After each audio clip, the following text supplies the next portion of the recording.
బయలుపడిన యేసుక్రీస్తు ప్రభువు వారి పరిశుద్ధమైన నామములో అందరికీ మరణాతా మరణాతా.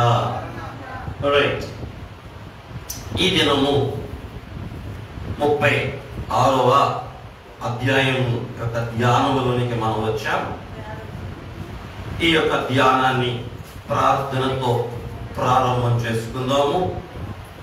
అందరూ ఒకసారి మోకరించి ఈ యొక్క ప్రార్థనలు ఏకీభవించండి. అనంతరం ఈ యొక్క వాక్యమును ధ్యానం చేసుకుందాం. తండ్రి, మరొక మారు నీ ఏర్పాటు ప్రజల ప్రయాణ పుస్తకము దగ్గరకు మేము వచ్చి ఉన్నాము.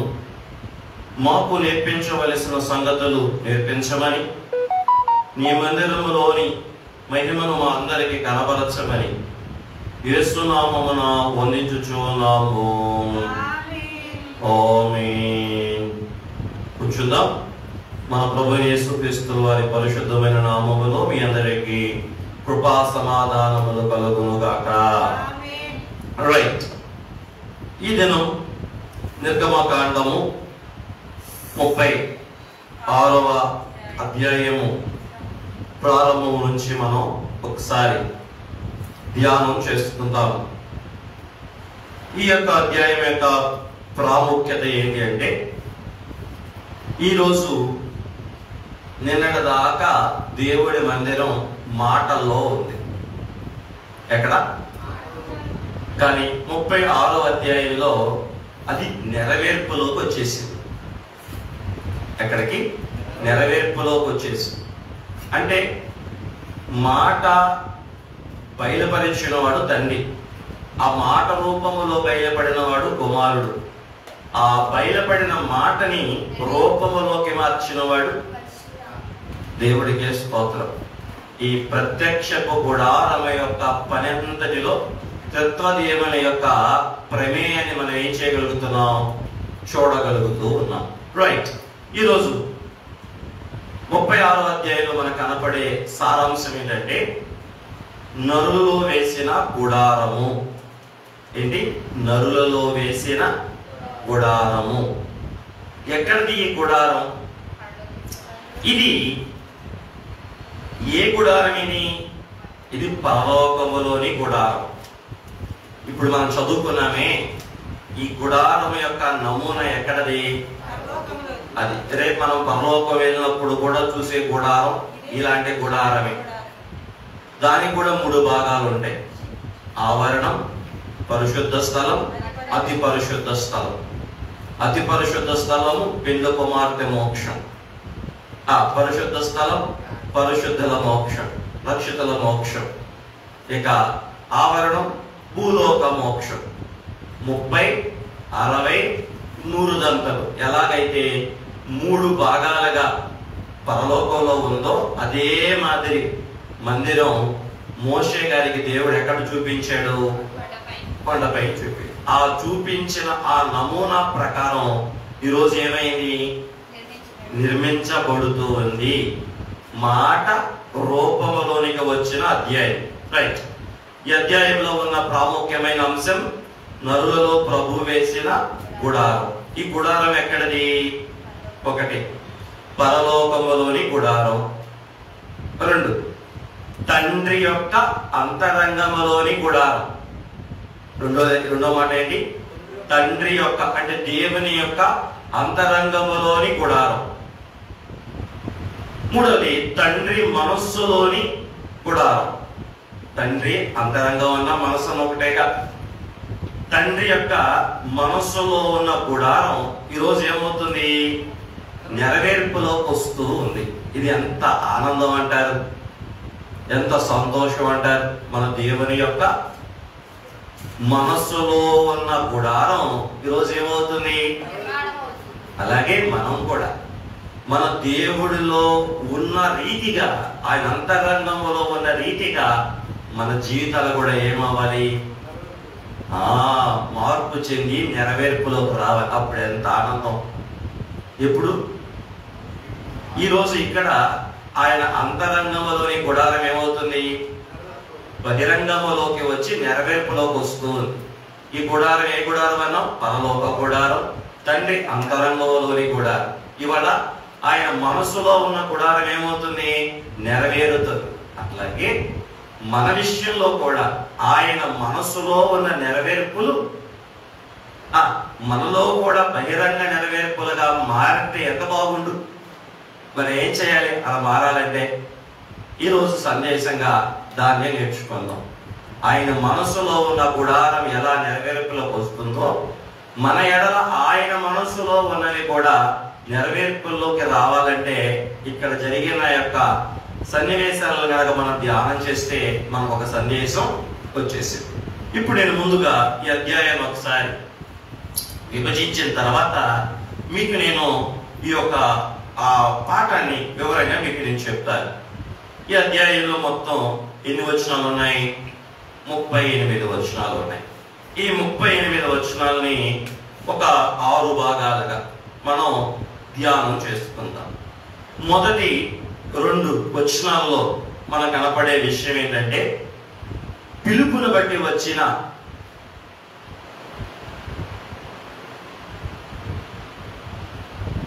ప్రజ్ఞావంతులైన పనివారు. పిలుపును బట్టి వచ్చిన ప్రజ్ఞావంతులైన పనివారు లేదా ప్రజ్ఞ కలిగిన పనివారు. మొదటి 2 వచనాలు మోషే గారు పిలుస్తారు. ఆ పిలుపును బట్టి ప్రజ్ఞ అంటే ఏంటి? టాలెంట్. ప్రజ్ఞ అంటే టాలెంట్. ప్రజ్ఞ కలిగిన వారు. మల్టీ టాలెంట్స్ ఉంటాయి చాలా మంది. ఇప్పుడు మనం ఒక చెక్కని చైర్లా చేస్తున్నారంటే వాళ్ళు ఏముంది? ప్రజ్ఞ ఉంది. అదే చెక్కని మంచంగా చేస్తారు. అదే చెక్కని అలమూరగా చేస్తారు. అంటే ఒక చెక్కని మల్టీపర్పస్ దాన్ని మార్చుతారు. దాంట్లో ఏమున్నట్టు వాటిలో ప్రజ్ఞ. ఇప్పుడు దేవాలయం కట్టడానికి కూడా రాత్రి మనం చెప్పుకున్నామా? ఎవరు కావాలో రాత్రి చెప్పుకోలేదు మనం. అక్కడ దాకా రాలేదు కదా రాత్రి అంగీకారం వ్రాపబడటం ప్రేరేపించడం కాడే ఆగిపోయాయి. ప్రజ్ఞ కలిగిన వారి దగ్గర రాదు ఊరికి. అది కూడా మీకు చెప్పి ఒకసారి తర్వాత పాటలోకి వెళ్దాం. రైట్. ఈ అధ్యాయంలో ఫస్ట్ ఏం కోరుకున్నాడు ఆయన? పిలుపును బట్టి ప్రజ్ఞావంతులైన వారిని పనివారిని పిలుచుట. 2 3వ వచనం నుండి 5వ వచనం వరకు ప్రతి ఉదయం తెచ్చిన అత్యధికమైన అర్పణలు. ప్రతి ఉదయము తెచ్చిన అత్యధికమైన అర్పణలు. ప్రత్యక్ష గుడారాన్ని నిర్మాణం చేయడానికి ప్రతి ఉదయం కూడా అత్యధికమైన అర్పణలు తెస్తున్నారు. ఏంటి? అత్యధికమైన అర్పణలు. ప్రతి ఉదయము తెచ్చిన అత్యధికమైన అర్పణలు. 3వ వచనం నుండి 5వ వచనం వరకు నిర్గమకాండము 36వ అధ్యాయం. 3వదిగా మనం చూస్తే 6వ వచనం నుండి 7వ వచనం వరకు. 6వ వచనం నుండి 7వ వచనం వరకు ప్రతి ఆజ్ఞను బట్టి ఆగిపోయిన అత్యధికమైన అర్పణలు. ఆజ్ఞను బట్టి ఆగిపోయిన అత్యధికమైన అర్పణలు. అంటే ఎట్లా వచ్చేస్తున్నాయి అర్పణలు అంటే దేవుని మందిర నిర్మాణం చేయడానికి విస్తారంగా వచ్చేస్తుంది. అప్పుడు ఆజ్ఞ జారీ చేయగా ఆ విస్తారమైన అర్పణలు ఏమయ్యాయి? అది ఆ చరిత్ర 6వ వచనంలో 7వ వచనంలో మనకు కనబడతా ఉంది.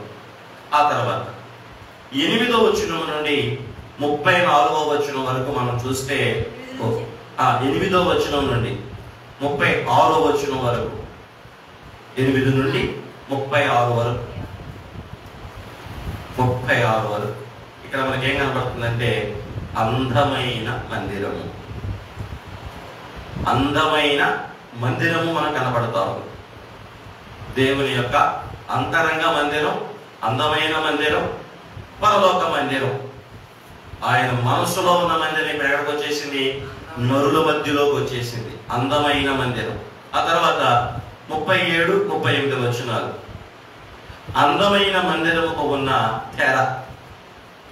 అందమైన మందిరమునకు ఉన్న తెర. 37, 38 వచ్చిన క్షమించండి 35, 36లో అడ్డుగా ఉన్న తెర.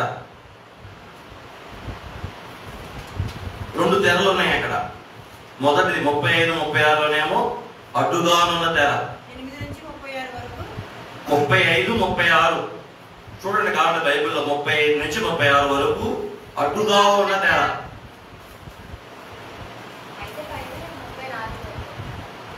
37, 38లో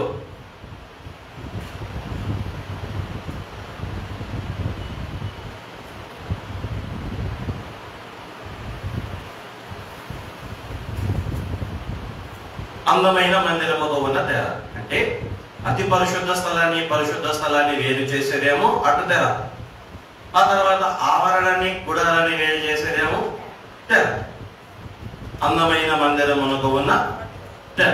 రైట్, అయిపోయింది. దేవుడికి మహిమ కలుగును గాక. ఒకసారి చెప్తారా ఎన్ని భాగాలు? 1, 2, 4, 6 భాగాలుగా ఈ 36 అధ్యాయాన్ని మనం వివరించుకున్నాం. ఇందులో చివరి 4 మనం ఇంతకు ముందు ఒకసారి జ్ఞాపకం చేసుకున్న విషయాలే. పైన 2 విషయాలు మటు కొత్త విషయాలు. ఏంటిదని? పిలుపును బట్టి వచ్చిన ప్రజ్ఞావంతులైన పనివారు. ఆ తర్వాత 3 ప్రతి ఉదయమున తెచ్చిన అత్యధికమైన అర్పణలు. 3వది ఆజ్ఞను బట్టి ఆగిపోయిన అత్యధికమైనటువంటి అర్పణలు. దేవుడికి మహిమ కలుగును గాక. రైట్, ప్రభు నామానికి మహిమ కలుగును గాక.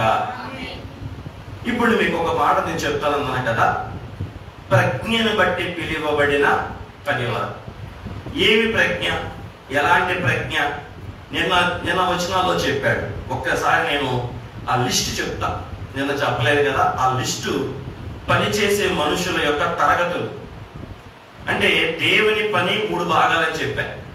ఇవాళ కూడా వచ్చింది 3 భాగాలు. దేవుడి మందిరం తయారు చేయడానికి ఎన్ని భాగాలు చెప్పుకున్నాం మోషే గారు? గుర్తున్నాయా? ఏం చెప్పండి? గుడారం యొక్క పని, సేవా ఉపకరణముల పని, సేవా వస్త్రముల పని. దేవాలయ యొక్క దేవుని అంతరంగ మందిరం, దేవుని పరలోక మందిరం, దేవుని మనసులో ఉన్న మందిరాన్ని దేవుడు ఎన్ని భాగాలుగా చెప్పాడు?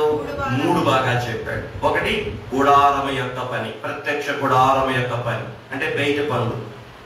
రెండోది సేవా ఉపకరణముల పని అంటే మందిరంలో సేవకు ఉపయోగించే ఉపకరణాల యొక్క పని. 3వ పని ఏంటి? మందిరంలో పని చేసే యాజకుల యొక్క ప్రతిష్ఠిత వస్త్రముల యొక్క పని. ఈ 3 పనులు చేయడానికి 3 మనస్సులు కావాలి. అంటే ఎవరు యోగ్యులు రాత్రి చెప్పుకున్నాం. ఈ పని చేయాలంటే ఆత్మలో అంగీకారం ఉండాలి. రెండోది హృదయంలో ప్రేరేపణ కలగాలి, మనసు రేపబడాలి. నేను దేవుడి పని చేయాలి, నేను మందిరం పని చేయాలి, నేను దేవునికి సేవ చేయాలి అని మనసులో అంగీకారం ఉండాలి, హృదయంలో ప్రేరేపణ కలిగి ఉండాలి, ఆత్మ రేపబడాలి. అదే మనస్సు రేపబడాలి. అది రాత్రి చెప్పుకున్నాం.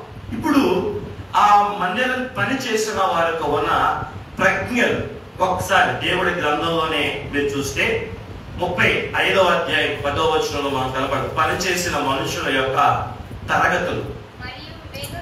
1 వివేక హృదయము గలవారు. నేను చెప్తాను ఒకసారి మీరు రాసుకోవడం ప్రయత్నించి.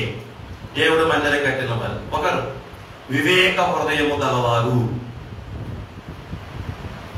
2 హృదయ ప్రేరేపణ గలవారు. హృదయ ప్రేరేపణ గలవారు. 3 ఆత్మలో అంగీకారము కలవారు. ఆత్మలో అంగీకారం కలవారు. 4 జ్ఞాన హృదయము గలవారు. 4 జ్ఞాన హృదయము గలవారు. 5 విచిత్రమైన పనులు కల్పించువారు. విచిత్రమైన పనులు కల్పించువారు. విచిత్రమైన చిత్రకారుడు పని వలె ఉండవని అంటాడు. విచిత్రమైన పనులు కల్పించువారు. 6 ప్రజ్ఞా వివేకము గలవారు. ప్రజ్ఞా వివేకము గలవారు.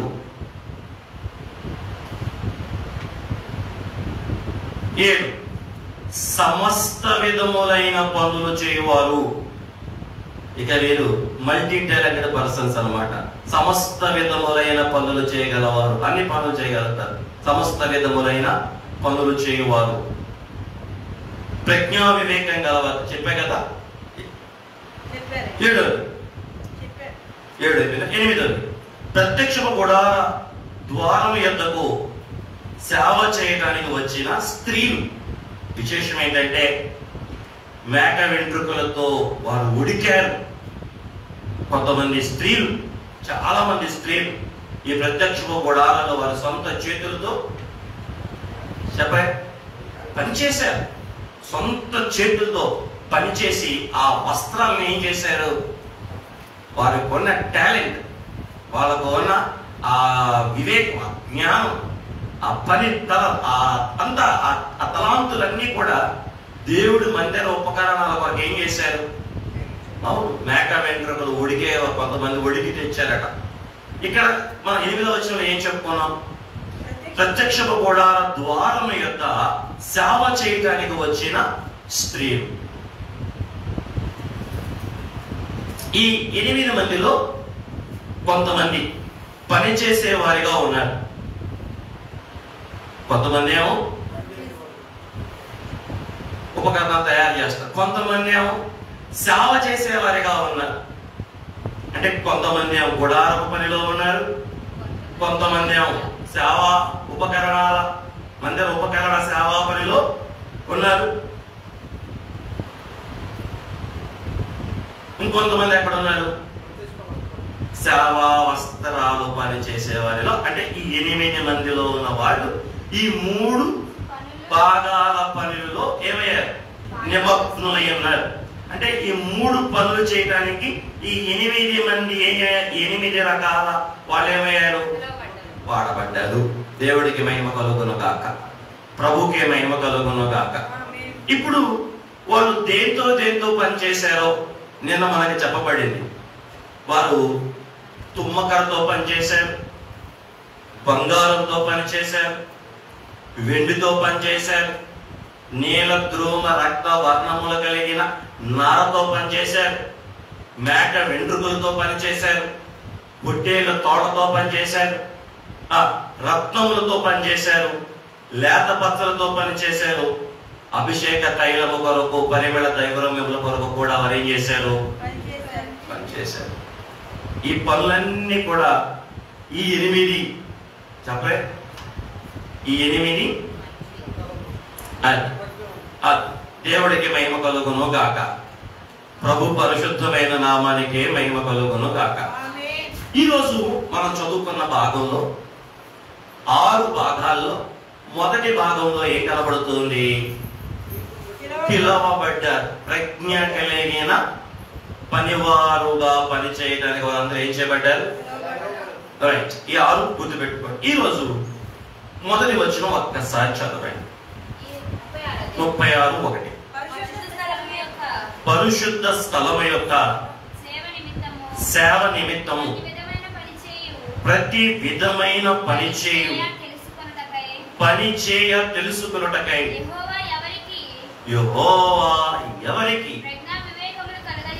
ప్రజ్ఞా వివేకములు కలగజేసెను. అమ్మా, అట్టి బెసలేలును, ఒహోలియాబును మొదలైన ప్రజ్ఞావంతులందరూ యెహోవా ఆజ్ఞాపించిన అంతటి చొప్పున చెయ్యుదురనెను. రైట్. దేవుడికి మహిమ కలుగును గాక. నేను నా ఆత్మకు ఆనందం కలిగించి ఒక మాట చెప్తా. నేను నిర్గమకాండం ఈ ఏడాది ఈ ధ్యానంలోనే నిర్గమకాండం 30వ అధ్యాయంలో ఈ విషయాలు చెప్పబడి ఉంటాయి. 31లో సేమ్ ప్రజ్ఞా వివేకం కలిగిన ఒహోలియాబు, బెసలేలు గురించి చెప్పబడి ఉంటారు. ఆ అధ్యాయం చదివేటప్పుడు వాళ్ళ గురించి ఏం చెప్పబడిందంటే జ్ఞానాత్మ పూర్ణులై ఉన్నారు అని చెప్పబడింది. ఏం చెప్పబడింది? ఏ పని చేయడానికి? బాగా గుర్తుపెట్టుకో. దేవుడి మందిరం కట్టేటప్పుడు దేవుని మందిరం కట్టేవారు, దేవుని మందిరంలో సేవ చేసేవారు, దేవుని మందిరం యొక్క సేవలో ఉన్నవారు ఎవరి వశంలో ఉండాలి? పరిశుద్ధాత్మ తండ్రి యొక్క వశములో ఉండి దేవుడి మందిరం కట్టాలి. ఆయన వశములో ఉండి దేవుని సేవలో ఉండాలి. ఆయన వశములో ఉండి ఆయన యొక్క సేవను జరిగించాలి. అహోలీయాబు బెసలేలు ఆయన ఆత్మ వశములో ఉన్నారు అని ఆత్మ తండ్రి నిర్గమకాండం 31వ అధ్యాయంలో స్పష్టంగా రాయించారు. కాబట్టి మనం ఇప్పుడు జాగ్రత్త పనిలో కట్టాలి. అట్లాగే మన ఈ ఆలయాన్ని కూడా మనం పూర్తి చేసుకోవాలి. ఇవన్నీ కూడా పూర్తవ్వాలంటే మనం ఎవరి వశంలోకి వెళ్ళాలా? దైవాత్మ వశములోకి వెళ్ళాలి. లేకపోతే ఏమైపోద్ది? సొంత జ్ఞానం, మానవ జ్ఞానం ఎక్కువైపోయి చెప్పే మనకు నచ్చినట్టు మనకు తోచినట్టు చేసేస్తాం. కానీ ఆత్మ తండ్రి యొక్క మనసులో ఉన్న మందిరాన్ని మనకు అట్లే. నా మాట మీకు అర్థమైందా? ఏమర్థమైంది? మనకు తోచినట్లు మనకు నచ్చినట్టు మనకు కట్టేస్తాం. కానీ ఆత్మ తండ్రి మనసులో ఉన్న మహిమ మందిరాన్ని, ఆయన మనసులో ఉన్న మహిమ మందిరం మనం కట్టాలంటే మనం ఏం చేయాలి? అది బాగా చెప్పారు. ఆత్మ పూర్ణులం అవ్వాలి. ఆత్మ వశంలోకి. దేవుడికి మహిమ కలుగును గాక. ఇవాళ అధ్యాయంలో కూడా మీరు చూడండి, యెహోవా దేవుడే వారికి ప్రజ్ఞా వివేకములు కలగజేసెను అన్నాడు. ఏమన్నాడు? రైట్. ఈ వచనాన్ని నా ధ్యానాంశం ఇవ్వాలి. ఈ వచనంలోనే ఈరోజు మీతో నేను మాట్లాడతా. మీరు శ్రద్ధగా వెళ్ళండి. ఒక్కసారి ఈ అధ్యాయం యొక్క దాన్ని ఏమంటారంటే కాంటెస్ట్ కూడా మీకు చెప్తా. ఈ అధ్యాయం యొక్క కాంటెస్ట్ ఏంటంటే నెరవేర్పు అనండి. ఏ నెరవేర్పు? ప్రభు మనసులో ఉన్న మందిరం యొక్క నిర్మాణ నెరవేర్పు. దీనికి ముందు వచ్చింది ఏంటి? ప్రత్యక్ష గుడారం యొక్క ప్రత్యక్షత. ఇదేమో నెరవేర్పు కాలం. దానికంటే ముందునదేమో ప్రత్యక్షత కాలం. మధ్యలో ఏముంది?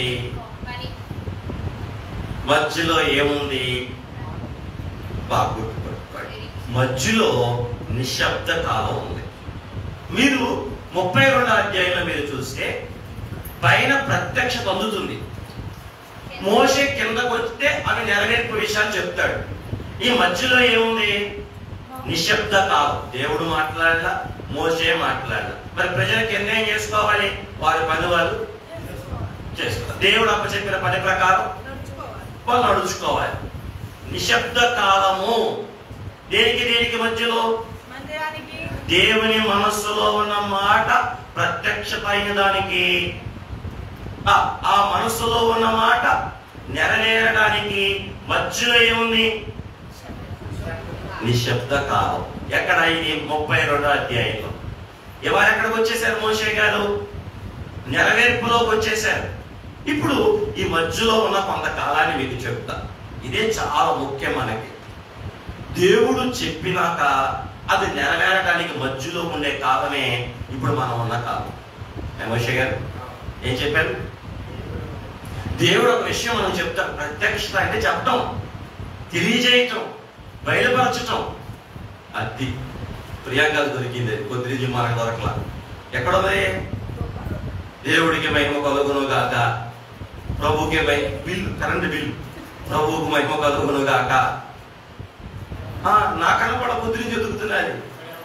దేవుడికి స్తోత్రం కలుగును గాక. రైట్. ఎక్కడ వచ్చింది? మన లోపలికి తోయిస్తుంటారు తలుపులో నుంచి. దేవుడికి స్తోత్రం. సరే, కట్టేసరే. రైట్. రండి. ఎక్కడికి వచ్చాం? ప్రత్యక్ష పరచడం అంటే దేవుడు తెలియజేయటం, దేవుడు చూపించటం, దేవుడు దర్శనం ఇవ్వటం, దేవుడు స్వరంతో మాట్లాడటం, దేవుడు బయలుపరచడం ఏమంటారంటే ప్రత్యక్ష పరచడం. ఎక్కడిది? ఆయన మనస్సులోనిది, పరలోకములోనిది. దాన్ని బయలుపరచడం ప్రత్యక్ష పరచడం అంటే. అలా చెప్పింది నెరవేరే కాలం వచ్చేదాకా మధ్యలో ఉన్న కాలం ఏంటి? 1 నిశ్శబ్ద కాలం, 2 నిరీక్షణ కాలం. ఏంటిది? దీనికి ఇలా చెప్తాను, రాసుకోండి. ఒకటి, ఎదురు చూసే కాలం అంటే నిరీక్షించే కాలం. ఎదురు చూడాలి. ఏమవటానికి ఎదురు చూడాలి? దేవుడు చెప్పింది నెరవేరడానికి కొరకు ఎదురు చూడాలి. ఒకటి, ఎదురు చూసే కాలం. రెండోది, పని చేసే కాలం. మీరు చూడండి, అయిపోయింది, గోడ కట్టారు. నోవహు గారికి దేవుడు దర్శనం చెప్పాడు, నోవహు ఏమొస్తుంది? ఫస్ట్ ఎదురు చూశాడా? రెండోది, ఆయన చెప్పినట్టు ఏం చేస్తున్నాడు? పని చేశాడు. పని చేసే కాలం, ఎదురు చూసే కాలం ఉంది, పని చేసే కాలం ఉంది. మూడోది, పడవేసే కాలం ఉంటుంది. పడవేసే కాలం. ఎవరు పడవేసేది? నోవహు దగ్గరికి వచ్చి ఏమన్నారు? బలి చెప్పావురా, ఎప్పుడైనా వచ్చిందా? పిచ్చోడా, ఎక్కడైనా ఎప్పుడైనా వచ్చిందా? ఇల్లు మునిగిపోయి, పర్వతాలు మునిగిపోయి, తుఫాన్ ఎక్కడైనా వచ్చిందా? ఈ మాటలన్నీ వింటే నోవాకు ఎలా ఉండదు? సరే, ఇది నోవహు కాలంలో. నిర్గమకాండంలోనే ఏమాయను, మోషే ఏమాయను అయిపోయింది. ఏమాయను అంటేనే పడిపోయేది. అపవాది ఏం చేశాడు? వాళ్ళని పడవేసేసాడు. చక్కగా దేవుడి పనిలో ఉన్న వాళ్ళు ఏమైపోయారు? పడిపోయారు. దేవుని యొక్క ఆజ్ఞలు ఏం చేస్తున్నారు? భంగపరిచేస్తున్నారు. కాబట్టి దేవుడు బయలుపరిచిన కాలానికి, ప్రత్యక్షపరిచిన కాలానికి, నెరవేర్పించే కాలానికి మధ్యలో ఉండేది ఎదురు చూసే కాలం. ఎదురు చూడాలి. రెండు, పని చేస్తూ ఉండాలి. మూడు, పడవేసే కాలం ఉంటుంది. కాబట్టి జాగ్రత్తగా ఉండాలి. దేవుడి నెరవేర్పు అందుకోకుండా అడ్డుపడటానికి అపవాది వచ్చి మనల్ని ఏం చేస్తాడు? అందుకే ఆ అడ్డుపడకుండా పడిపోకుండా కాపాడుకోవడానికి ఇప్పుడు బదులు చెప్పాను.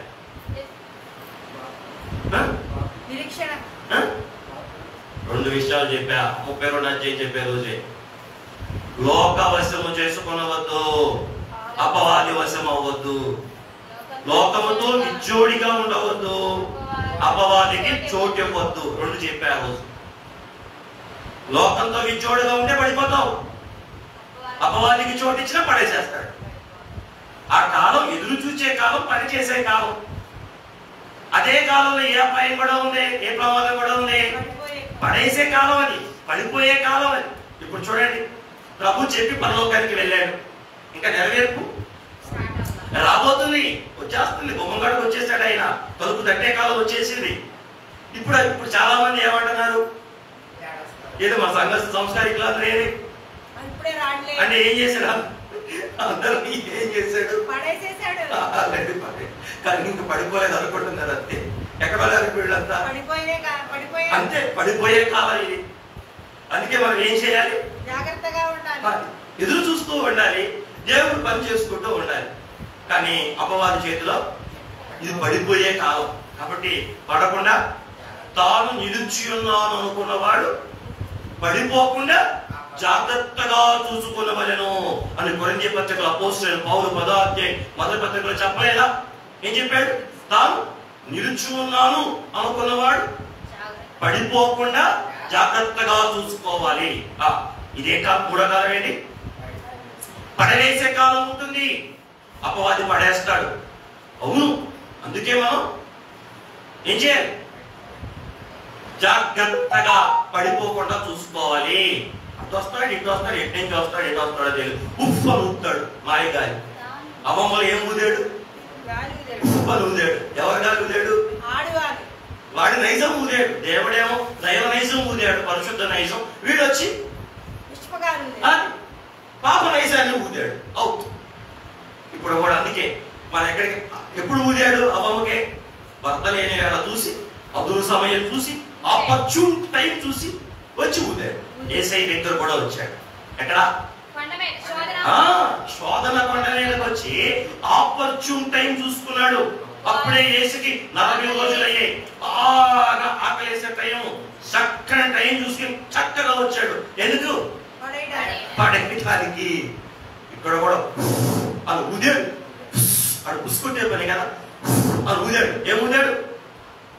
ఓ దేవుని కుమారుడు అయితే రాళ్ళగొట్టులుగా చేసుకునేను. అది దేవుడు కుమారుడు కాడా? అది దేవుడు కుమారుడే. రాళ్ళగొట్టులుగా చేసుకోలేడా?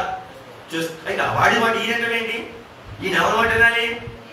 దేవుడు మాట వింటాడు. దేవుడు కుమారుడు దేవుడు మాట వింటాడు. వాడి మాట ఈయన రాసిన పని ఏంటి? ఈయనేం చేశాడు? వాడు వాయువు లోపలకు ఊతూ ఉంటే ఆ వాయువు లోపలకు రాకుండా తండ్రి వాయువు ఏం చేశాడు? బయటికి ఊదాడు. ఏంటి తండ్రి వాయువు? మనుషుడు రొట్టె వల్ల మాత్రమే బతకడు, దేవుడి నోటి నుండి వచ్చు. అంటే వాడు వాయువు వస్తుంటే ఆ వాయువు లోపలికి వెళ్ళనీయకుండా ఈ వాయువుని బయటికి ఊదాడు, అడిపోయాడు. కానీ అవ్వమ్మ చక్కగా ఆస్వాదించి లోపల తీసుకుని పండంగా చూసి ఎట్లా ఉంది పండు? అబ్బా చూపులకి రమ్యముగాను ఆహారములకు మంచిదిగాను కనపడింది. పడిపోయి ఆపర్చునిటీ చూసుకున్నాడు. ఆపర్చునిటీ ఏమంటే భర్త లేని వేళ చూసుకున్నాడు. ప్రభు దగ్గర కూడా ఎప్పుడు చూసుకున్నాడు? మంచి పీక్ ఆకలిగా ఉన్న సమయంలో వచ్చాడు.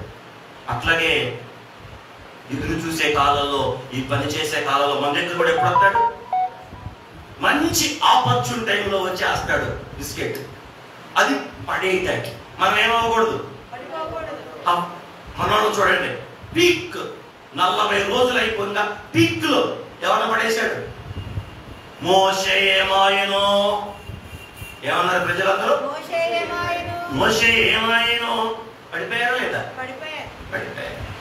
కాబట్టి పడేసే కాలం ఉంటది. అందుకే మనం ఎప్పుడు ఎట్లా ఉండాలి? అప్రమత్తంగా ఉండాలి. అందుకే రక్షణ విషయంలో భయము కలిగి వణుకుతో దాన్ని ఏం చేయాలన్నాడు? కొనసాగించుకోరండి అన్నాడు. ఎవడొచ్చి ఎటువైపు నుంచి మనం పడేస్తాడా అంటూ బహు జాగ్రత్తగా. మీకు ఇదే అధ్యాయంలో చెప్పా కదా, ఇజ్రాయేల్ ఎలా బయటికి వెళ్ళారు, విమోచన ప్రజలు బయటికి ఎలా వెళ్ళారు అనే చెప్పినప్పుడు యుద్ధ సన్నద్ధులై వెళ్ళారు అనే పాఠంలో చెప్పా. యుద్ధ సన్నద్ధులైన పెద్ద వెళ్ళారు, తలకి శిరస్త్రాణం. గుర్తున్నాయా? అవి ఉన్నాయనుకోండి, వీళ్ళు చేసే బాణాలను ఏం చేయగలం?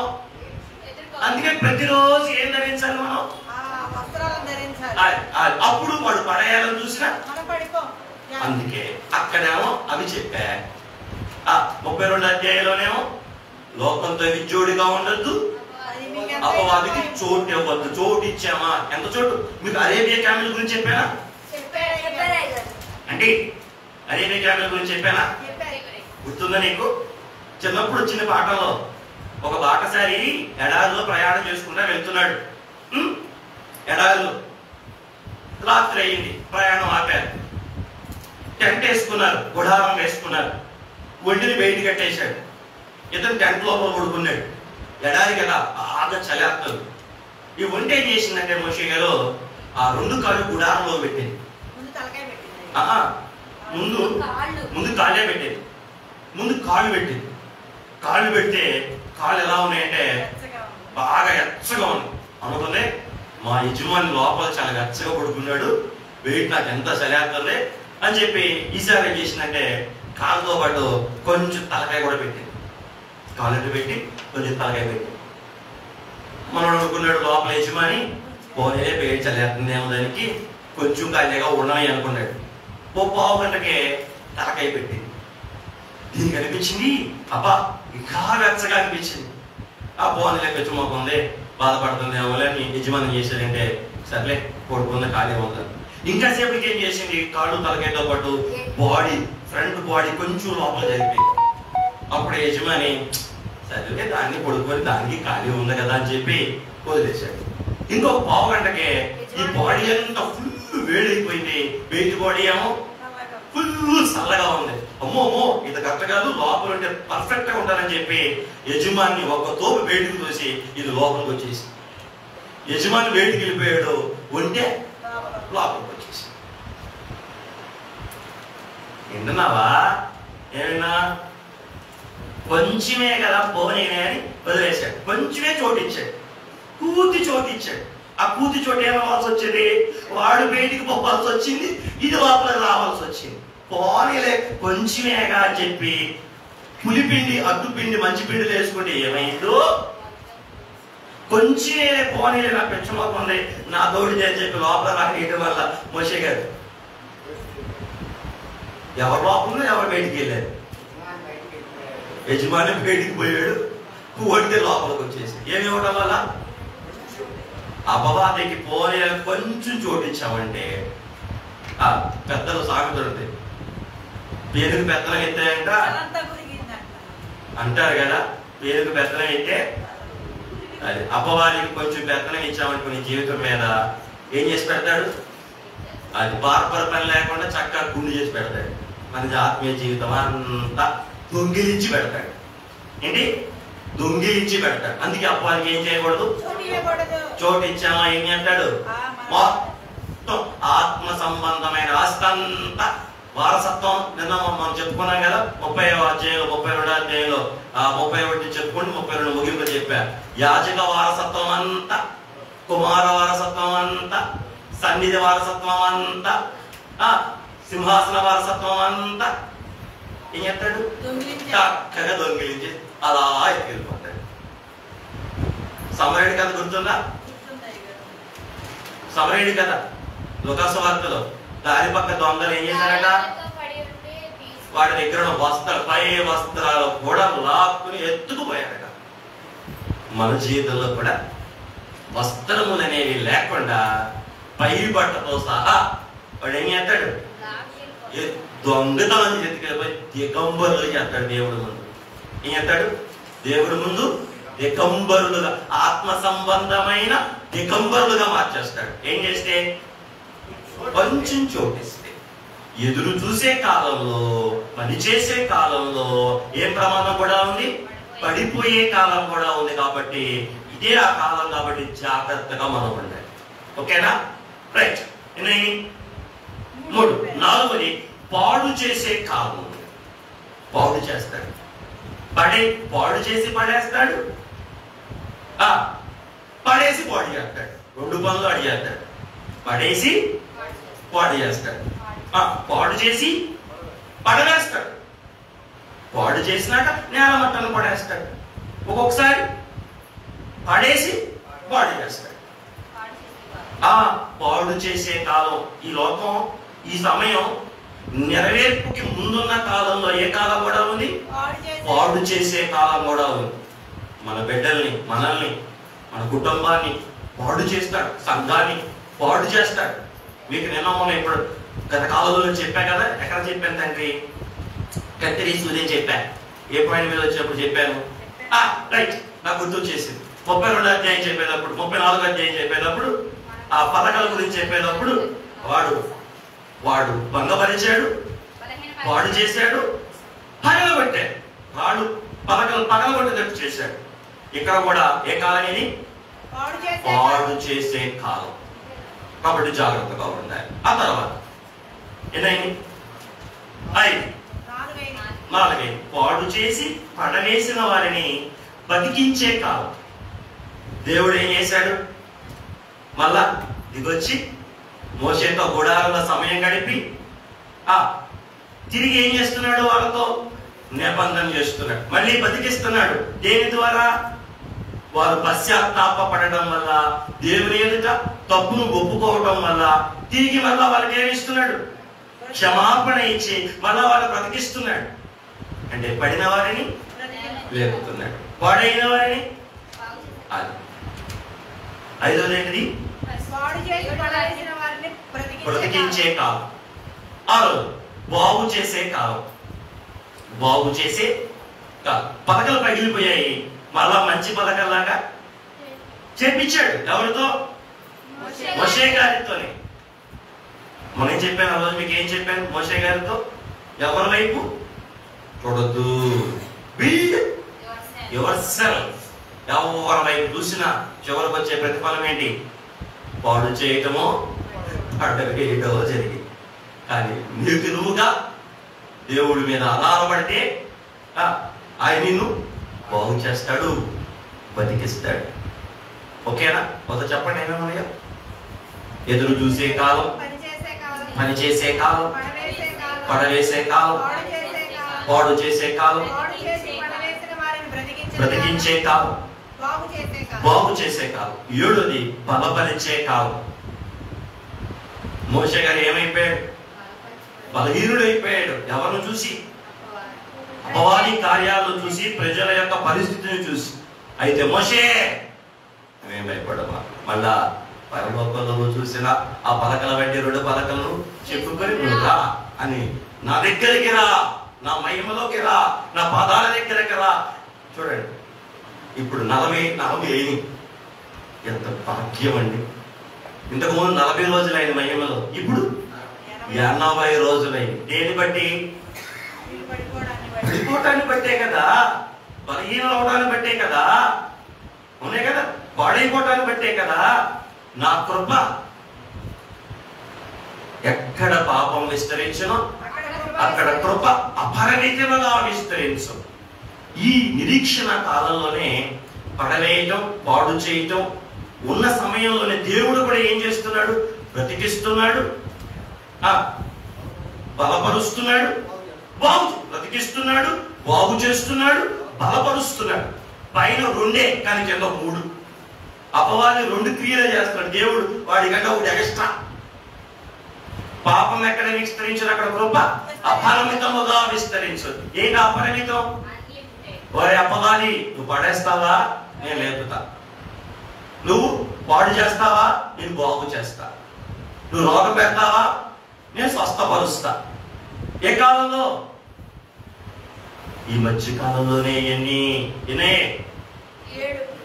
7. ఒకసారి చెప్పండి. ఆఖరిది రైట్.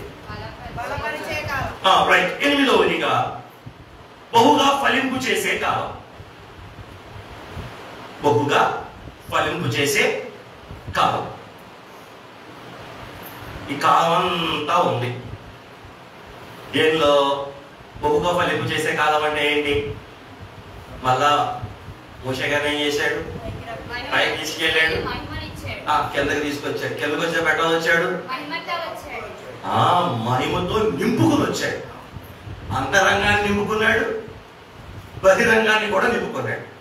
ఇంతకు ముందేమో అంతరంగంలోనే నిండొచ్చాడు, ఇప్పుడు అంతరంగంలో నిండొచ్చాడు, బహిరంగంలో కూడా నిండిచ్చాడు. ఇదేంటి? బహుగా ఫలించే కాలం. ఈ 8 కాలాలు ఏ కాలాల మధ్యలో ఉన్నాయి? ప్రత్యక్షత కాలానికి, ఆ ప్రత్యక్షత అందుకున్న నెరవేర్పు కాలానికి మధ్యలో ఉన్న కాలాలు. అంటే ప్రభు మనకు మాటిచ్చి ఎడిగిపోయాడు. ఏం మాటిచ్చాడు? అది బాగా చెప్పు. నేనుండు స్థలములో మీరు ఉండలాగునా నా తండ్రి అనేక నివాసముల కలవు లేని మీతో చెప్తాను. నేను ఉండు స్థలములో మీరు ఉండలాగునా నేను మరలా వచ్చి మిమ్మల్ని తీసుకుని వెళ్తాను అని యోహాను సువార్త 14 ప్రారంభ చెప్పి ఆయన ఏమయ్యాడు? ఈ ప్రత్యక్షత ఇచ్చి వెళ్ళిపోయాడు. ఇప్పుడు ఆయన వచ్చి నెరవేరుస్తాడు. ఆయన వచ్చి నెరవేర్చే సమయానికి మధ్యలో ఉండేది ఎదురు చూసే కాలం, పనిచేసే కాలం, పడగొట్టే కాలం, పాడు చేసే కాలం, బ్రతికించే కాలం, బాగు చేసే కాలం, బలపరిచే కాలం, బహుగా ఫలింపు చేసే కాలం. ఇవన్నీ మధ్యకాలంలో ఉన్నాయి.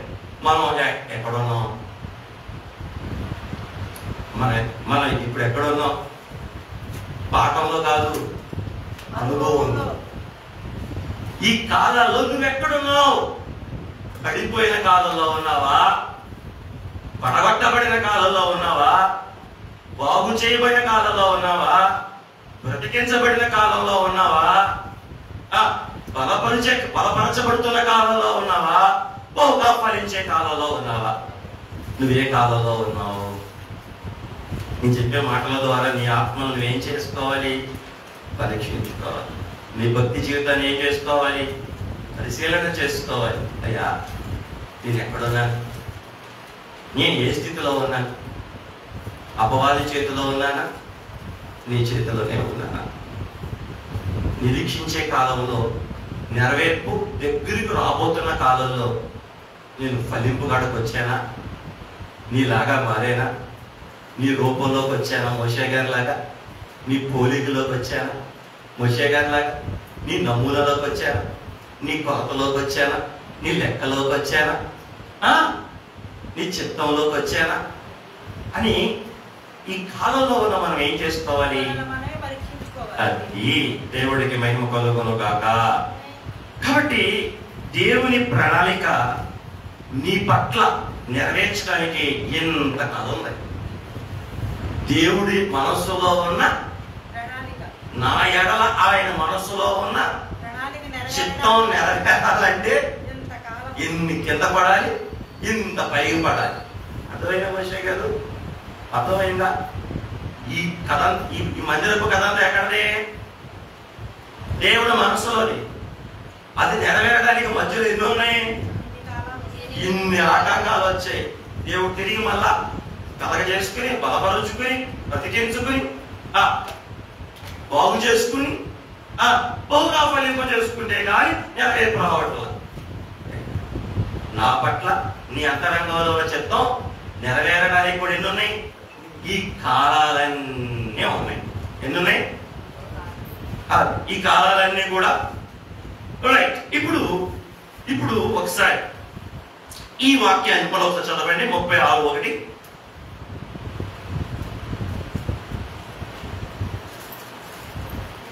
పరిశుద్ధ స్థలము యొక్క సేవ నిమిత్తము ప్రతి విధమైన పని చేయ తెలుసుకొనుటకై యెహోవా ఎవరికి ప్రజ్ఞా వివేకములు కలుగజేసెనో అట్టి బెసలేలును అహోలియాబును మొదలైన ప్రజ్ఞావంతులందరూ యెహోవా ఆజ్ఞాపించిన అతడి చొప్పున చేయుదురనెను. రైట్. దేవుడికి మహిమ కలుగును గాక.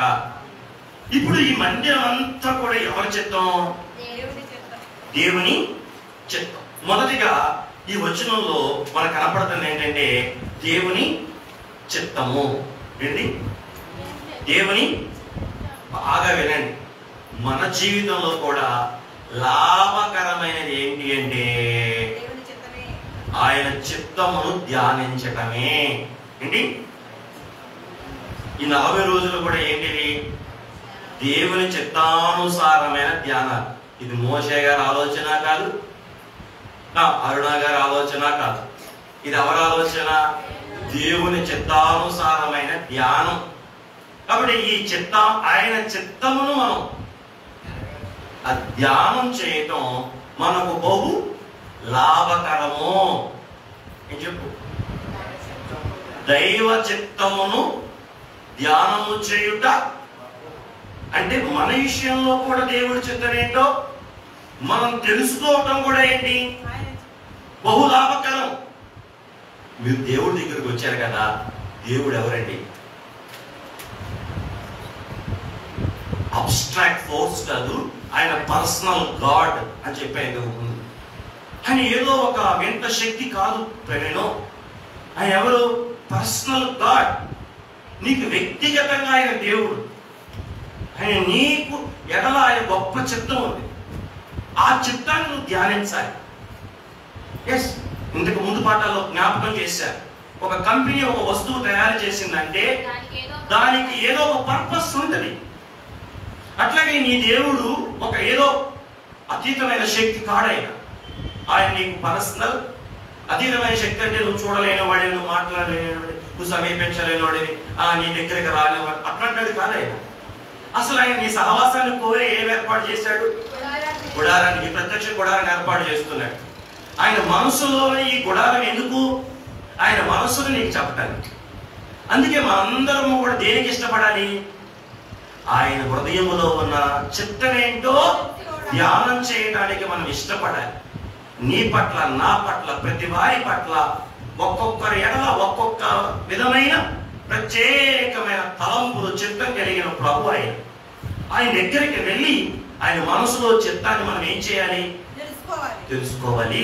ఇప్పుడు మోషే గారు సీనాయి శిబిరానికి వెళ్ళటం వల్ల, ఆయన పాదాల ఎదురుగా వెళ్ళటం వల్ల దేవుడు ఏం తెలియజేశాడు మోషే గారికి? దేవుడు మనస్సులో ఉన్న మందిరాన్ని ఆయన దగ్గరికి వెళ్ళకపోతే ఈ మనసులో తెలిసేదా? ఆయన చెప్పేవాడా? బాగా వినండి. మనం కూడా దేవుడు మనసులో ఉన్న చిత్తాన్ని ఏం చేయాలి? తెలుసుకోవాలి. ఏమిటి ఆయన చిత్తం? ఏమి ఆయన కడుపులో ఏముందో నాకు తెలుసులే నీ కడుపులో ఏముందో, నాకు తెలుసు, తొందరగా ఆపేయమంటాం. అప్పుడప్పుడు అంటా కదా నేను, మీ కడుపులో ఏముందో మాకు తెలుసులే అంటాం కదా. అట్లా దేవుని చిత్తం మీకు అర్థం అవటాకంటే మీ మనసులో లేదు, మీకు భావం అర్థం అవ్వడానికి క్లాసికల్ ఎగ్జాంపుల్ చెప్తున్నా అంతే. మీ కడుపులో ఏముందో నాకు తెలుసు అంటే ఏంటి, మీ చిత్తం ఏంటో నాకు తెలుసు. ఇక్కడ దేవుడు కడుపులో ఏముందో తెలుసుకోవటమే, దేవుడు కడుపులో ఏముందో దాన్ని ఏమంటారు, నా ఎడల దేవుడు చిత్తం. అడిగావు దేవుడు అడిగావా? అదే అన్నాడా? ఏమో మాట రాకూడదు, ఏమో అనే మాట రాకూడదు. ఏమో అనే మాట వచ్చిందంటే చెప్పారు. దీనికి ఒక పాట ఉంది, ఏమి అడిగినా ఎన్ని తలచినా ఏది అడిగినా ఆ పాట చరణం మార్పించేనా నీతో? ఆ చరణం మార్పించేనా? జరిగేది నీ చిత్తమే కాదు, నువ్వు చెప్పిన పదానికి ఆయన చిత్తమే జరిగింది అన్నావు. కాదు, తప్పు జరగాలి నీ చిత్తమే పాట మనం మార్చాం. అవునా? ఒకసారి పాట ఎన్ని తలచినా జరిగేది నీ చిత్తం అని భక్తుడు రాశాడు. తప్పది, అట్ట పాడకూడదు. పాడండి పాట. ఎన్ని తలచినా జరగాలి నీ చిత్తమే ప్రభువా, జరగాలి. నేను ఏదైనా అడిగినా జరిగేది నీ చిత్తమే అంటే కూలీలు అచ్చులు అన్ని కూడా ఆయన చిత్తమే జరగడం తప్పు. అది తప్పు. ఆయన ఎప్పుడు కూలీలు చేయడు, ఆయన ఎప్పుడు వాక్య విరుద్ధానికి పని చేయడు, ఆయన ఎప్పుడు వాక్య విరుద్ధంగా పని చేయడు. వాక్య విరుద్ధంగా అపవాది పని చేస్తాడు. కానీ మనం ఏం చేస్తామంటే దానికి ఒక ట్యాగ్ వేసేసి చెప్పే దేవుడు చిత్తం అని స్టాంప్ వేసేస్తాం. కీడు కూడా ఏమైనా చేస్తాం, దేవుడు చిత్తం. ఒక్కొక్కసారి లాటరీలో వాడి కోటి రూపాయలు వచ్చేది, దానికి కూడా ఏమి చేస్తాం, దేవుడు చిత్తం అని. దేవుడు లాటరీ ఆడమన్నట, అది ఏమేస్తాం, దేవుడు తప్పు. అలాగా అది తప్పు. ఇప్పుడు చెప్తా కూడా నేను ఎందుకు దేవుడు చిత్తం మనం తెలుసుకోమని నేను చెప్తా. ఇప్పుడు ఎందుకు తెలుసుకోమని చెప్తా. ముందు ఆయన చిత్తం తెలుసుకోవటం, ఆయన చిత్తం ధ్యానం చేయటం మనకేంటి బహు ప్రయోజనకరం, బహు ఆశీర్వాదకరం. అందుకే ఈ ధ్యానాల ద్వారా మీ మనస్సులు మారాలి. దేవుడు మాట్లాడే దేవుడు కదా, మీరు మోకరించి నా పట్ల నీ చిత్తం ఏంటయ్యా అని మీరు అడగాలి. నా భవిష్యత్తు నీ చిత్తం ఏంటయ్యా. చూడండి, దేవుడు చాలా మంచి దేవుడు అండి, చాలా గొప్ప దేవుడు.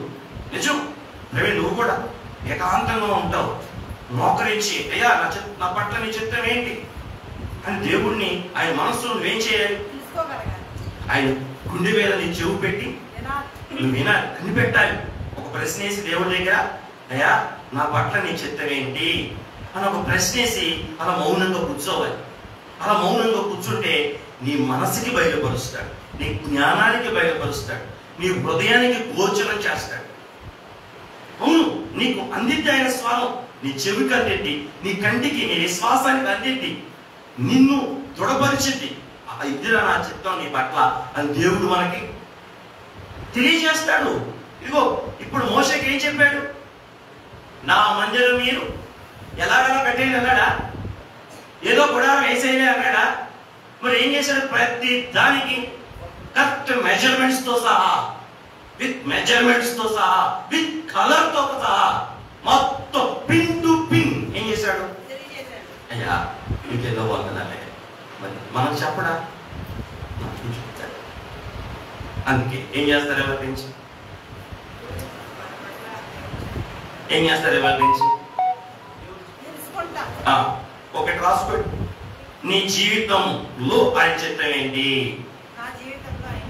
రాసుకో. నీ జీవితంలో ఆయన చిత్తం ఏంటి, దేవుడు కడుపులో ఏముందో మనం తెలుసుకోవాలి. నీ జీవితంలో అంటే నా జీవితంలో అయ్యా నీ చిత్తం ఏంటి, నా కుటుంబంలో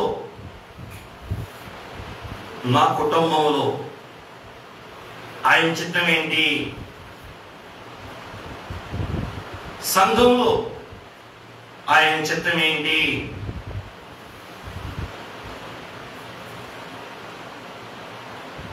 నా వీధిలో ఆయన చిత్తం ఏంటి? నా ఊరిలో, నా ఊరి పట్ల ఆయన చిత్తం ఏంటి? మన ఊరు. ఇంత విశాలమైన మనసు ఎవరికి ఉండదు తెలుసా? ఇక ఆ పదంతో పేరే పదం చెప్పరా? ఇంత విశాలమైన మనసు. పొలిటికల్ లీడర్స్ ఉంటుందా? Very good. ఇంత విశాలమైన మనసు, ఇంత విశాలమైన మనసు నీ ఇంట్లో, నీలో, నీ వీధిలో, నీ సంఘంలో ఎంత తెలుసుకుంటారా వాళ్ళు? ఎవరికి ఉండాలి తెలుసా? ఒక క్రైస్తవుడికే ఉండాలి. ఉంటది. ఒక క్రైస్తవుడికి ఎంత విశాలమైన హృదయం ఉంటది.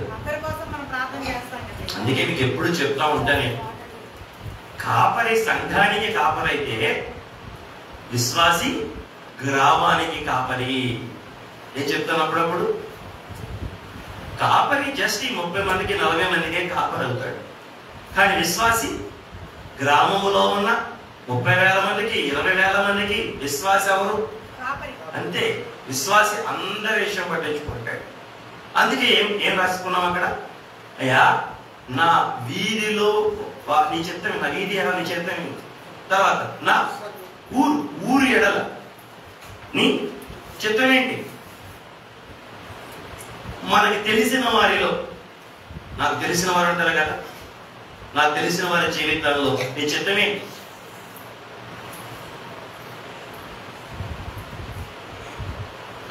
నేనుంటున్న ఈ దేశంలో నీ చిత్తం ఏంటి? ఈ దేశం పట్ల నీ చిత్తం ఏంటి? ఇప్పుడు ఇజ్రాయేల్కి ఇరాన్కి భయంకరమైన బీభత్సమైన యుద్ధం జరుగుతుంది. థర్డ్ వరల్డ్ వార్ అనుకున్నారు. అందరూ ఆస్తులు జాగ్రత్తగా దాచుకోండి, యుద్ధం రాబోతుంది. థర్డ్ వరల్డ్ వార్ చూస్తున్నారా? 3వ ప్రపంచ యుద్ధానికి రంగం సిద్ధమవుతుందంట. ఏ టైంలో ఏమవుతుందో కానీ ఒకటి మాట గుర్తుపెట్టుకోండి, ప్రభు వచ్చేసుకున్నాడు. ఈ సత్యం. 3వ ప్రపంచ యుద్ధం అన్ని దేశాలు ఏమవుతాయి తెలుసా? ఇరాన్ వైపుకి రష్యా వస్తుంది, ఇజ్రాయిల్ వైపుకి అమెరికా వస్తుంది. అమెరికా ఎటు వెళ్తుందో దానికి వ్యతిరేకంగా చైనా వెళ్తుంది. చైనా ఎటు వెళ్తుందో దానికి వ్యతిరేకంగా ఇండియా వెళ్తుంది. ఇలా అన్ని అటు ఇటు అటు అయిపోయి ఏమవుతాయి? Third world war, ready to fight. అప్పుడు యేసై కూడా రెడీ టు కమ్. యేసై వచ్చేస్తున్నాడు ప్రవీణ్. కాబట్టి యేసు ప్రభు వచ్చే కాలం దగ్గర పడింది అని గుర్తులన్నీ ఏం చెప్తున్నాయి మనకు? Be ready, strengthen your self. నీకు నీవు శక్తి సంపాదించుకో, శక్తిని కూర్చుకో. ఎందుకు? ఎగిరి వెళ్ళిపోవటానికి. రైట్. నా దేశం ఏడాలని చిత్తం ఏంటయ్యా? ఆఖరిది 8ది 9దా 7ది 7 దేశం రాసావా? 8. ఈ ప్రపంచంలో యాని చిత్తం ఏంటి అని తెలుసుకున్నటకు మనం ఏం చేయాలి? దేవుని ఎదుట ఆయన కడుపులో ఉన్నదాన్ని తెలుసుకోవడానికి మనం ధ్యానం చేయాలి, ప్రయత్నం చేయాలి. ఫస్ట్ ఎక్కడితో మొదలు పెట్టాలి? ఫస్ట్ నేను నా జీవితంతో మొదలెట్టాలి. ఇంటకెళ్ళి రచ్చగెలమన్నారు పెద్దలు. అందుకని ఫస్ట్ దేవుడు ఏమడగాలంటే, నా పట్ల నీ చిత్తం ఏంటి? What is your will regarding my life? నా జీవితంలో నా పట్ల, నా బిడ్డ పట్ల, నా భర్త పట్ల, నా కుటుంబం పట్ల ఏంటి నేను ఇలాగే పడి చావాలయ్యాక? ఇదే నన్ను చిత్తం అయితే స్తోత్రం అయ్యా, అది తెలుసుకున్నాక అయితే స్తోత్రం అయ్యా అని. కానీ ముందేం చేయాలి? తెలుసుకోవడానికి ఒక ప్రశ్న వేసి కూర్చోండి. ఆయన ముందు ఒక ప్రశ్న వేసి, ఏం ప్రశ్న వేస్తా చెప్పండి? టైం అయ్యింది. నా పట్ల మీ చిత్తం ఏంటి? పౌరులేదు. సమయం ఉందా? సమయం ఉందా లేదా? ఆ ప్రభు వచ్చే సమయం దగ్గర పడిందిలే. ప్రభుకు ప్రశ్న వేసే సమయం ఉందా అని అడుగుతున్నా. ప్రభుకు ప్రశ్నించే సమయం మనకి ఉందా? పొద్దున్న వేస్తావా? తెల్లజాము లేచి ఒక ప్రశ్న, అయ్యా నా పట్ల చిత్తం ఏంటయ్యా? దానికి జవాబు వచ్చినాక నా కొడుకు పట్ల చిత్తం ఏంటయ్యా? దానికి జవాబు వచ్చిన తర్వాత నా బిడ్డ పట్ల చిత్తం ఏంటయ్యా? దానికి జవాబు వచ్చిందా? ఎట్లా రోజుకు ఒక ప్రశ్న ప్రభు ఎంతరంగా వేసి ఒక్కొక్క జవాబు మనం తెలుసుకోవాలి. మోషేకి దేవుడు తన మనసును ఏం చేశాడు? తన మనసులో ఉన్న మందిరాన్ని తెలియజేశాడు. అప్పుడే నెరవేర్పులోకి రావడానికి ఆస్కారమే. రెండు, తెలుసుకొనుట. ముందు ఆయన చిత్తం ధ్యానం చేసుకోవాలి, తర్వాత తెలుసుకోవాలి. ఏం తెలుసుకోవాలి? ఏం చేయాలో తెలుసుకోవాలి. ఏమి చేయాలో, నేనేం చేయాలయ్యా, ఎప్పుడు చేయాలో తెలుసుకొనుట. ఏం చేయాలో తెలుసుకొనుట, ఎప్పుడు చేయాలో, ఎలా చేయాలో తెలుసుకొనుట, ఎవరితో పని చేయాలో తెలుసుకొనుట, ఎంతవరకు పని చేయాలో చెప్పలే. ఎంతవరకు పని చేయాలో, ఏం చేయాలో మనం ముందు ఏం చేయాలో నువ్వు తెలుసుకోవాలి. ఆ తర్వాత ఎప్పుడు చేయాలో, ఆ తర్వాత ఎలా చేయాలో, ఎవరితో పని చేయాలో, ఎంతవరకు చేయాలో.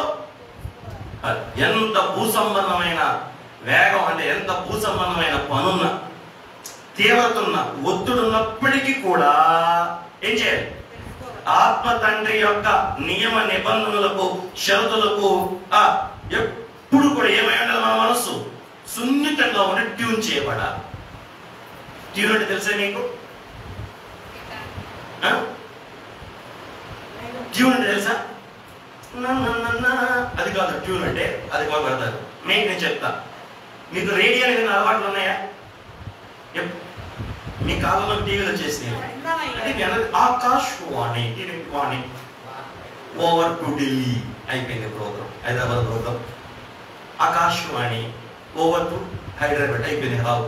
అక్కడ ఒక బ్యాండ్ ఉండేది. ఆ బ్యాండ్ ని మీరు ఏం చేయాలంటే ఇలా ట్యూన్ చేస్తూ ఉంటే పైన ఫ్రీక్వెన్సీకి మ్యాచ్ అవ్వాలి. ఇక్కడ మీరు తిప్పేది ఆ ఫ్రీక్వెన్సీ మ్యాచ్ అయిందంటే స్పష్టంగా శబ్దం వస్తుంది. ఈ ట్యూనింగ్ కొంచెం చూడండి, అటు ఇటు మనం అంటా ఉంటే ఆ స్టేషన్ ఈ స్టేషన్ మ్యాచ్ అవుతా ఉంటాయి. అందరూ కూడా జీవితం అన్నమాట. ఇది ఇప్పుడు దాకా ట్యూన్ చేస్తా ఉండాలి. ఆ ఫ్రీక్వెన్సీకి ఇస్తాడు. ఫ్రీక్వెన్సీకి రెండు సెట్ అయ్యేదాకా దీన్ని ఏం చేస్తా ఉండాలి. అట్లాగే మనం కూడా దేనికి ట్యూన్ అవ్వాలని చెప్పాను. భూ సంబంధంగా ఎన్ని పనులున్నా, ఎంత తీవ్రత ఉన్నా, ఎంత ఒత్తిడి ఉన్నప్పటికీ ఆత్మ తండ్రి యొక్క నియమాలకు నీ చెప్పాడుగా ఎలా చేయాలో, ఎప్పుడు చేయాలో, ఎక్కడ చేయాలో, ఎవరితో చేయాలో, ఎంతవరకు చేయాలో, ఆ షరతులకి, ఆ నిబంధనలకి, ఆ కండిషన్స్ కి ఏమవ్వాలి? ట్యూన్ చేసుకోవాలి. లేదండి నేను వాడు చెప్పినట్టు చేస్తానండి, ఇది చెప్పినట్టు చేస్తానన్నా అనుకో, ఆ బ్యాండ్ ఏమైంది అని వస్తుంది. నీ స్టేషన్ రాదు, నువ్వు అనుకోలేదు రాదు. ఈ బ్యాండ్ ఏం చేస్తా ఉండాలి? ఆయన షరతుకి, ఆయన నియమానికి, ఆయన నిబంధనకి సరిపోయేటట్టుగా దీన్ని ట్యూన్ చేయాలి. అప్పుడు నీ బ్రతుకు ఎట్లా ఉంటుంది? దేవేద్యమానంగా ఉంటుంది. నీ నెరవేర్పు ఎలా ఉన్న, దేవుడి చెప్తకు నెరవేర్పు ఎలా ఉంటుంది మన జీవితంలో అంతే. సరేనా? సరే, సమయం ఇక్కడికి అయింది. మరి ఇక టైం లేదు కాబట్టి ఇక రేపు చెప్పుకుందాం. ఆఖరి ఒక్క మాట చెప్తాం. ఎందుకని మనం దేవుడి చిత్తం తెలుసుకోవట్లేదంటే, మనకి ఈరోజు ఉన్న సమృద్ధి అయిన సదుపాయాలను బట్టి మనం సరిపెట్టుకుని ఉన్న వాటితో సరిపెట్టుకోవడం అలవాటైపోయింది. కాబట్టి ఇక మనం ఏం చేయట్లేదు, ఆయన చిత్తం ఏంటో తెలుసుకోవడానికి మనం ప్రయత్నం చేయట్లేదు. That's it. మనకు ఉన్న వాటితోనే సర్దుకుంటున్నాం, సరిపెట్టుకుంటున్నాం, ఇక చాలే అని ఊరుకుంటాం వల్ల అసలు ఆయన చిత్తం ఏంటి నా పట్ల? రైల్వే ఎంప్లాయ్ అవ్వాలా, జైలు రావాలా, చెప్పరే, ఫైన్లో అవ్వాలా, ఎక్సైజ్ అవ్వాలా, ఏంటి? What is the will of my God on my behalf? నా పట్ల నా దేవుని యొక్క విల్ ఏంటి అని మనం ఏం చేయాలి? దేవుడి దగ్గర ఏదో ఒకటిలే వద్దు, ఏదో ఒకటిలే వద్దు, ఏదో ఒకటిలే వద్దు. మరేం కావాలి? అసలు ఆయన అంతరంగంలో నన్ను ఏమవ్వాలనుకుంటున్నాడు? ఆయన సేవ చేయాలనుకుంటున్నాడా? ఏం చేయాలనుకుంటున్నాడు? నన్ను ఎందుకు పుట్టించాడు? నన్ను ఎందుకు కన్నాడు? నన్ను ఎందుకు భూమి మీద పడేశాడు? నన్ను ఎందుకు బైబిల్ మిషన్లోకి తీసుకొచ్చాడు? What is the reason behind నన్ను బైబిల్ మిషన్లో తీసుకురావడానికి వెనక దేవుడి సంకల్పన ఏంటి అని మనం ఈ రోజు దేవుని ఎదుట ప్రశ్న వేసి తెలుసుకోవాలి. ఇక్కడ మోషే గారు ఏం చేశాడు? ఆయన చిత్తమును కొండ మీద ధ్యానం చేసి తెలుసుకున్నాడు కాబట్టి ఆ పని చేయడానికి తగిన వారిని పిలవగలుగుతూ ఉన్నాడు. అప్పుడు పనిలో ఏమైంది? పర్ఫెక్షన్ వచ్చింది. ముందధ్యాయంలో మనం చూస్తాం. సరేనా? ఇవాళ ఏం నేర్చుకున్నారు? పాఠం ఏం నేర్చుకున్నారు? నీ చేతిలో ఒకటి చూసావంతే. ఏం నేర్చుకున్నావు? ఇంకోవారండి చెప్పు, ఏం నేర్చుకున్నావు పాఠం? నా చేతిలో ఒకటి కదా. ఏం నేర్చుకున్నావు పాఠం? మరి ఏం నేర్చుకున్నావు? ఆత్మ తండ్రి నీకు ఏం చెప్పాడు? నీతో ఏం మాట్లాడాడు? ఏం మాట్లాడేదా? ఏమన్నా మాట్లాడేదా? ప్రత్యక్షతకి నెరవేర్పుకి మధ్యలో ఉండే 8 కాలాలు చెప్పాడు. తర్వాత ఆ కాలాలలో మనకు ముఖ్యమైనది ఏంటి అంటే దేవుడి చిత్తము ధ్యానం చేయుటయే మనకు చాలా ముఖ్యమైనది. మరి ఆ చిత్తం ముఖ్యమైనది కాబట్టి దాన్ని ఏం చేయాలి? మనం తెలుసుకోవాలి. ఏం చేయాలి? తెలుసుకున్నప్పుడే మనం ఏం చేయగలం? ప్రకారం చేయగలం. మీకు బాగా చెప్తా, రేపు పొద్దున చెప్తా. ప్రజ్ఞ పుట్టించేవాడు దేవుడే అని రాస్తాడు ఈ వచనంలో. అదే వచనంలో ప్రజ్ఞ పుట్టించేది, ప్రేరేపడగలిగేది లేదు. ప్రేరేపణ నీ హృదయానికి. జైలు రావాలన్న ప్రేరేపణ నీది, అదవ్వాలి ఇదవ్వాలన్న ప్రేరేపణ నీది. ప్రజ్ఞ పుట్టించేది పిలిచేవాడు మోషే ఉంది. ఇక్కడ పిలుపవదే మోషే గారు. అంటే పిలుపు దేవుడిదే. ఆ ప్రజ్ఞ పుట్టించేది, ప్రేరేపణ కలిగించేవాడు కూడా. అంటే పైకి మనమే ఉంటాం, ప్రేరేపణ కలిగించాడు. అన్ని మన పక్కలకు ఆయన ఏం చేస్తాడు? మరి మనం ఏం చేయాలి చెప్పండి? సింపుల్గా ఆయన చిత్తానికి లోబడాలి. అంటే ఆయన చిత్తం ధ్యానం చేయడానికి మనసులో, ఆత్మలో, హృదయంలో అంగీకారం కలిగి ఉండాలి. అంటే ధన్యత దేవుడు మనకిచ్చి ఆయనకు తగిన, ఆయన కోరుకున్న అంతరంగ మందిరాలుగా మనల్ని మార్చి ఆయన కొలతకి, ఆయన లెక్కకి మనం చక్కని మందిరంగా తీర్చి మహిమ మేఘమెక్కించును గాక. కలుసుకోండి. అర్థమైన మాటల ప్రకారం ఒక్కసారి ప్రార్థన చేసుకోండి. అయ్యా, నాకు ఉన్న అన్ని ఫెసిలిటీస్ని బట్టి ఉన్న వాటితోనే నేను సరిపెట్టుకుంటూ నేను ఏం చేయలేకపోతున్నాను. ఇవాళ నీ చిత్తం ఏంటి అని నేను తెలుసుకోలేకపోతున్నాను. నా పట్ల, నా కుటుంబం పట్ల, నా సంఘం